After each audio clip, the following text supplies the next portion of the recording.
Thank you. So Evan Mulch from South Carolina has his hand raised. If you could accept the unmute or unmute yourself and identify yourself, that would be great. I'm Evan Mulch.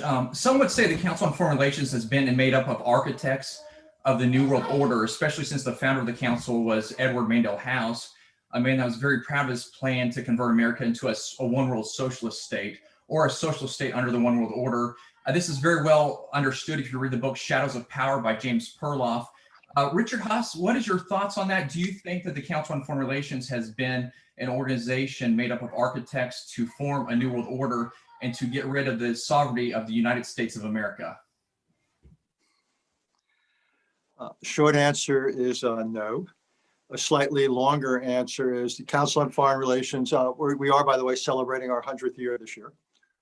We were formed by a bunch of largely Northeastern-based businessmen and lawyers in the aftermath of World War I. Their agenda was to see that the United States did not slip into isolationism, wanted the United States to join the then being formed League of Nations, obviously failed.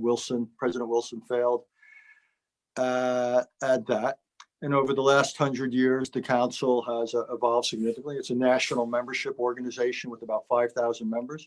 It doesn't accept any money from this or any other government. It is genuinely nonpartisan. We have members from multiple political parties, Democrat and Republican alike, as well as people who are independents or unaffiliated.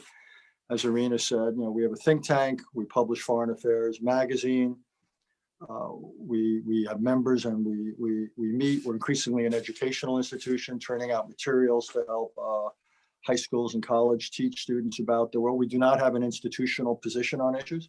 I have my own personal position on just about every issue, but the council itself does not.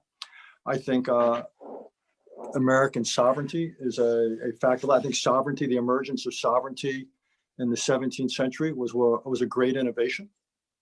One of the reasons that there's been a degree or modicum of order in the world over the last few hundred years, despite 2 world wars, is because of sovereignty. I think sovereignty is a really healthy thing. And what sovereignty has done is given countries great latitude to conduct themselves as they wish within their own borders. It has led countries to respect borders, to agree to the principle that borders ought not to be changed by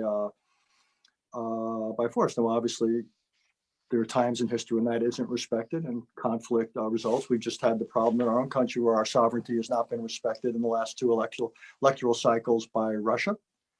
And that is something for the Biden administration to deal with. But as someone who's been lucky enough to be the leader of this organization, the president of it for 17 and a half years, I see stable international relations as totally consistent with sovereignty. I think sovereignty is a necessary principle for there to be order in the world. When people raise questions of New World Order, I would simply say, and it gets at what I was talking about before, I think there's an interesting question out there at this moment in history. We have things like infectious disease that's now created conditions where nearly 2 million people around the world have died, nearly 1/4 of them in our own country.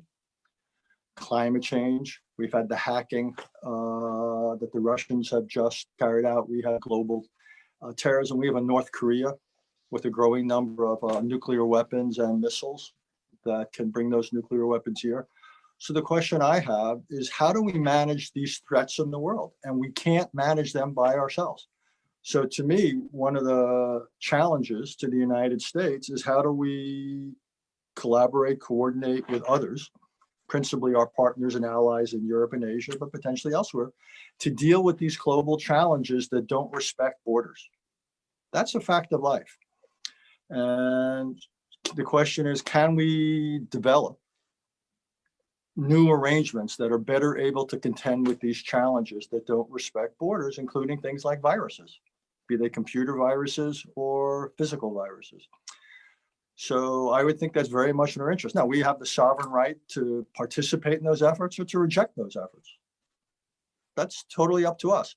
But I think on balance, we would be better served, depending on the details of the efforts, to participate them. But that is what foreign policy is all about. It's to make those choices. I'm going to take the next question from Mark Gordon, who's the governor of Wyoming. Are there